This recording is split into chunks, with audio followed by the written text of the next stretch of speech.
I've gone on record, many others have gone on record, saying that 2018 was a bit lighter of a year for Nintendo in terms of major game releases, but you can always count on the end of the year, the holidays, to ramp things up in that release department, and this year is no exception. So today I want to break down, discuss what I believe are the top 10 games still to release on Nintendo Switch before year's end. Now, if you've seen my past list videos like this, you know I often like to omit stuff that I find to be overly obvious so I can spotlight some other stuff. So for this list, I will not be featuring the Pokemon Let's Go games or Smash Bros. Ultimate. To be clear, it's not because they don't deserve to be on the list, but because they already get plenty of attention. I don't think anybody who's interested in these games doesn't know about them. Still, can't wait for people to click on the video, skip right to the end, see that Smash Bros. Ultimate isn't number 1, and take to the comments to yell at me and cry. But with that said, let's hit it.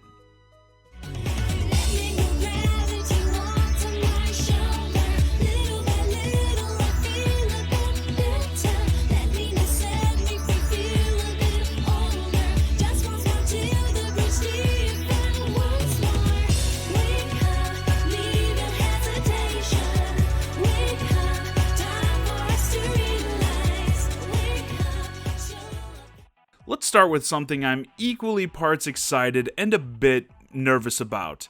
The World Ends With You. Suffice to say, I think this is one of the greatest DS games ever made. If I was actually making a top 10 game list for that system, this title would have to be on it. So obviously I'm glad to see this remake of sorts get brought over, opening it up to a wider audience.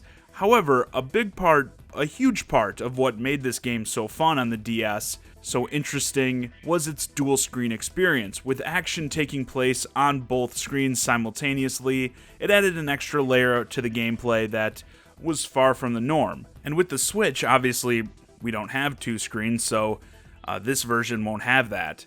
Not having something that I considered to be a key element of the original does give me a bit of pause. The gameplay videos I've seen of it look good, but they're not blowing me away. Regardless, the game's soundtrack is still straight fire, and if this Switch version does well, maybe that could convince Square Enix to revisit the franchise sometime soon. I would really like for that to happen.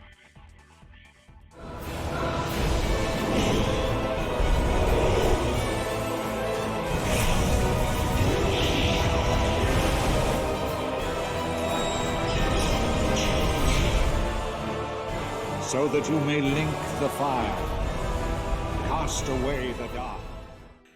Now here's something that, if you follow me, you probably did not expect to be on this list. Yes, my history with thrashing the mishandling of Dark Souls Remastered on Switch is well documented. This thing has caused me to rage out on more than a couple occasions, but still, let's be honest, having the Dark Souls experience on the go, at the ready, whenever, wherever, is still a pretty awesome concept despite all these blunders. I still remember how excited everyone was when this reveal closed out its Nintendo Direct way back at the beginning of the year. Now, has the development since then hurt its perception among much of the Nintendo fan base? Certainly. I'm honestly probably not going to actually buy it, at least for a while, because I feel so burnt about how this whole thing's been handled. But if they deliver a solid port here when this game does drop, I think the game itself, the original Dark Souls speaks for itself gameplay-wise. If all these delays and stuff pay off and the port runs really well, it's going to be hard to argue against how fun of an experience that's going to be.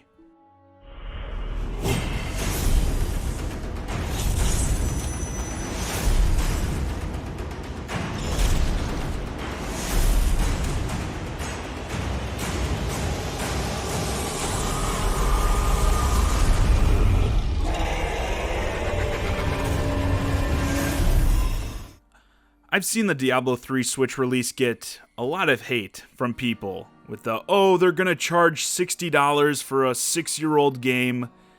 Guys, I'm one of the first people to speak up with the overpricing of some of these ports, and I actually think this release is worth $60. Is it a steal?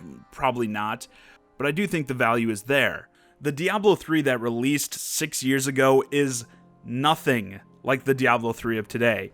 Even from a monetary standpoint, this isn't a game that was $60 then and is $60 now.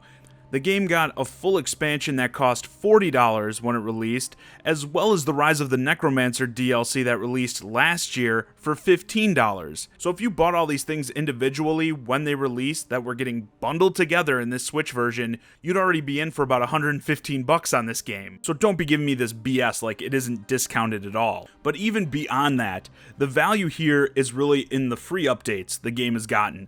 The dev team took a game that honestly, it sucked at release, and they completely turned it around, making it into the best ARPG experience that they could, short of making a whole new game from scratch. If you enjoy embracing a grind for rare loot, do not let the age of this one fool you.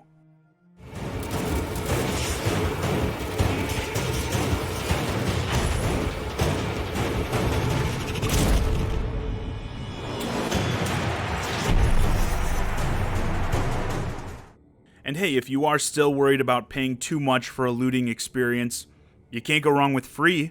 Warframe is a free-to-play game coming to the Nintendo Switch, and while gameplay-wise it is more of a third-person shooter, it has a lot in common with Diablo 3. Sure, both are games where you grind for better gear and upgrades and that, but this is another title that released a while ago, but has been continuously updated and improved.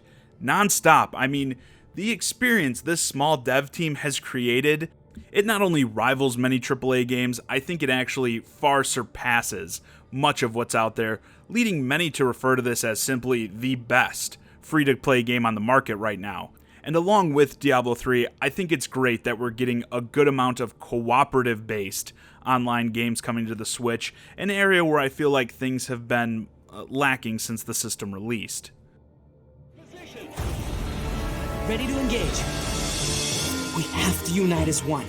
Otherwise, we'll never make it across the ice. We can do this. They're in range. Commencing counterattack. Die! Valkyria Chronicles is a franchise that I'm actually not the most familiar with. I've played a couple of the games briefly, but never start to finish, anything like that. With 4 bringing the latest entry to the Switch and a remaster of the original coming soon after, I figured this is the time to really jump on board. If you're not familiar, they're turn-based war games with an anime-esque art style, very, very unique. It's one of those things where, even though I don't know much about them, I haven't played much of them, whenever I see gameplay of a Valkyria Chronicles game, I can instantly recognize it like, oh, yeah, that's Valkyria Chronicles. Also, with 4, I'm picking up the Collector's Edition. It comes with the standard stuff, art book and that. There's a big dumb tank in there. But what actually drew me to it were these Doge decals for your Joy-Cons and grip. Again, not really familiar, don't know what the deal is with this dog, but it's pretty cool. I'm excited to get those. Now I'll show you light!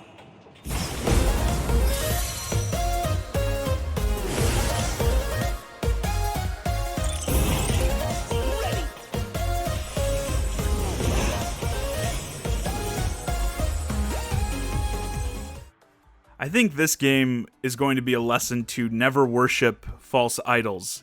With the Blue Bomber on the shelf for such a long time, many of us turned to Mighty Number 9. Hoping that that game would deliver us the Mega Man experience we had been yearning for so long. Long story short, that game was an utter failure, and now Mega Man is back in the saddle to show us why he's still, well, the man. I don't want to talk too much about this one because if you haven't already, I highly suggest you just check out the demo for Mega Man 11 that is currently on the eShop to see what you think of the game for yourself. I've played it, and from that slice we've gotten, I definitely feel that this is going to be a game worthy of the Mega Man name.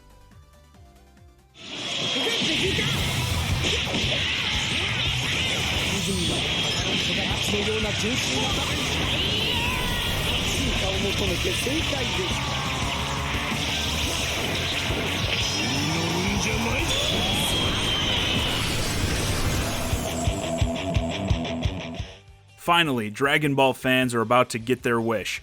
If you followed the story of the Dragon Ball FighterZ port for the Switch, You know that this was something that Bandai Namco mentioned early on that they were looking into, but they needed to know that the interest was there. Switch owners responded by buying the hell out of Xenoverse 2 on the system to show them exactly how many Dragon Ball fans are playing on this thing, so Bandai Namco is acting accordingly and bringing fighters to the system now. This has become one of, if not the most popular fighting game on any platform, and fighting games in general aren't the best represented genre on Switch.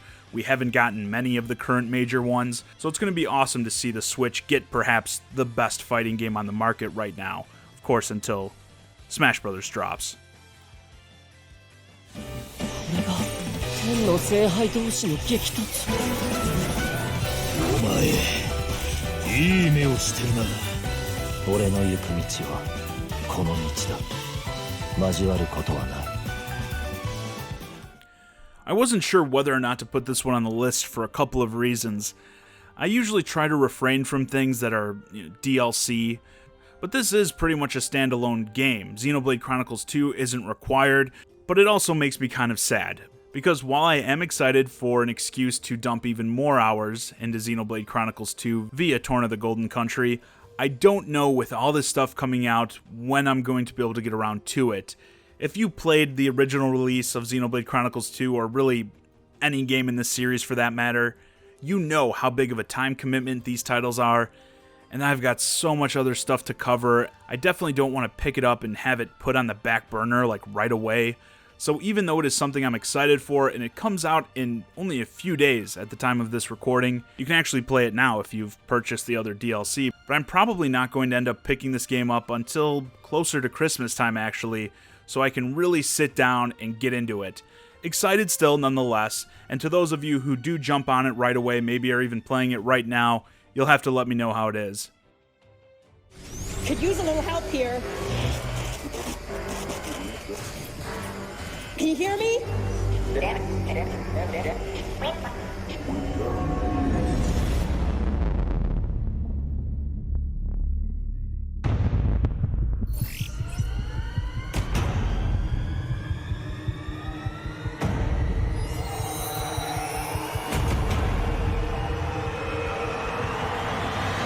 Let's rock and roll, boys.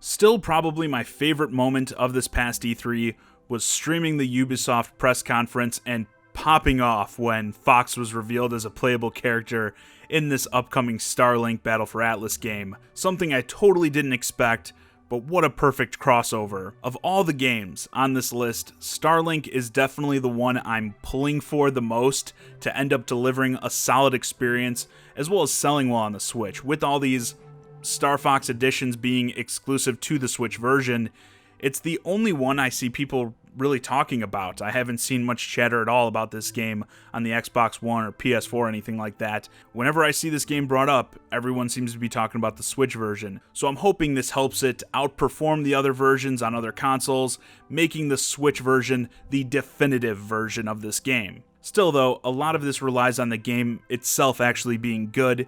While they do seem to be doing their best to make it seem like just a Star Fox game, this is a new Ubisoft IP, and the whole toys to life aspect, it isn't so hot right now. Personally, I'm excited to get the R-Wing and the little Fox pilot, but it makes the game more costly than others, and again, with this holiday season being so crowded with releases, I think this title is going to have to be really good if they expect people to pick it up over something else that's cheaper.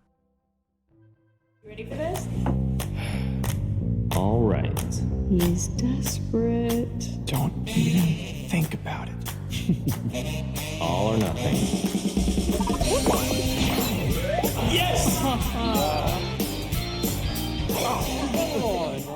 Yeah, putting Super Mario Party at number 1 surprised me too. Here's the thing though. Playing the Mario Party games are some of the most cherished memories of all my gaming history. Playing them as a kid and getting into fights with my friends, playing them as an adult in college and getting into fights with my friends while intoxicated, they're a great time. And the series hasn't exactly been handled the best in recent years for sure, but it seems like they're really putting in the effort to make this one a standout. I've been very much looking forward to this game from the get-go, the original reveal at E3. Right from the start, I was digging the way the Switch tablets can link up to create a multi-screen experience, and even though most of the time I feel like these social situations with the Switch are a bit exaggerated, this is one I could actually see myself doing. With the Mario Party minigames being so quick and easy to pick up and play, I could actually see myself pulling out the Switch and getting a few games in with friends when out and about. And there's online now, finally allowing you to play against others over the interwebs. And this is where I'd say I have my only real complaint about this so far. The minigames, it all looks great, but you can't play the traditional board mode online. There's a specific minigame rush mode or something for online play, and I get why you'd want that option because the board mode is actually kind of a big commitment to play with others, but that is the true Mario Party experience, and I would have liked to be able to do the full thing with friends online. Still, I'm very hyped to play this and scream obscenities at my family and friends and throw them out of my house in a drunken rage this holiday. And that's it. Those are my top 10 games still to be released on Nintendo Switch in 2018. Of course, let me know which games you're still looking forward to most this year in the comments. Hey guys, I hope you enjoyed this look at the games I'm excited to play in the latter part of this year. If you're new to the channel, please consider subscribing, and if you want to keep the conversation going, hit me up on Twitter, and join my Discord, Shy Guy and Friends, link to both in the description below. And as always, thanks for watching.